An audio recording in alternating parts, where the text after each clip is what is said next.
क्या 2026 के बाद भारत का नक्शा बदलने वाला है? क्या लोकसभा की सीटों का खेल दिल्ली की कुर्सी को हमेशा के लिए एक तरफा कर देगा?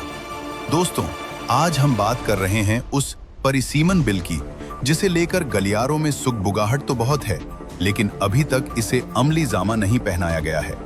सवाल ये है कि आखिर बीजेपी इस बिल को पास कराने के लिए इतनी बेताब क्यों है? और क्या इसके पीछे कोई ऐसा गेम प्लान है जो विपक्ष की नींद उड़ा चुका है? अभी हमारी लोकसभा में 543 सीटें हैं, जो 1971 की जनसंख्या पर आधारित हैं।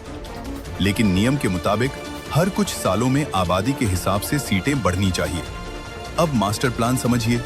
नया संसद भवन बनकर तैयार है, जहां 888 सांसदों के बैठने की जगह है। यानी बिसात बिछ चुकी है, बस मोहरों का इंतजार है। राजनीतिक जानकारों का मानना है कि अगर यह बिल पास होता है तो उत्तर प्रदेश, बिहार और मध्य प्रदेश जैसे राज्यों में सीटों की संख्या भारी बढ़त लेगी। ये वही इलाके हैं जहां बीजेपी का गढ़ माना जाता है। वहीं दक्षिण भारत के राज्य जिन्होंने जनसंख्या कंट्रोल की, उनकी ताकत संसद में कम हो सकती है। तो क्या यह सिर्फ एक प्रशासनिक प्रक्रिया है या फिर सत्ता पर पकड़ मजबूत करने का एक बड़ा दांव? इतना ही नहीं, महिला आरक्षण बिल की किस्मत भी इसी परिसीमन से जुड़ी है।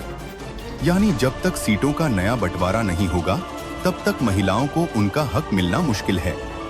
लोग पूछ रहे हैं कि क्या बीजेपी इस बिल के जरिए एक ऐसा वोट बैंक और सीट बैंक तैयार करना चाहती है जिसे भेदना नामुमकिन हो जाए? क्या उत्तर और दक्षिण की यह खींचतान देश की राजनीति को दो हिस्सों में बांट देगी? क्या ज्यादा आबादी वाले राज्यों को ज्यादा सीटें देना लोकतंत्र है, या फिर उन राज्यों को सजा देना जिन्होंने देश की जनसंख्या कम करने में मदद की?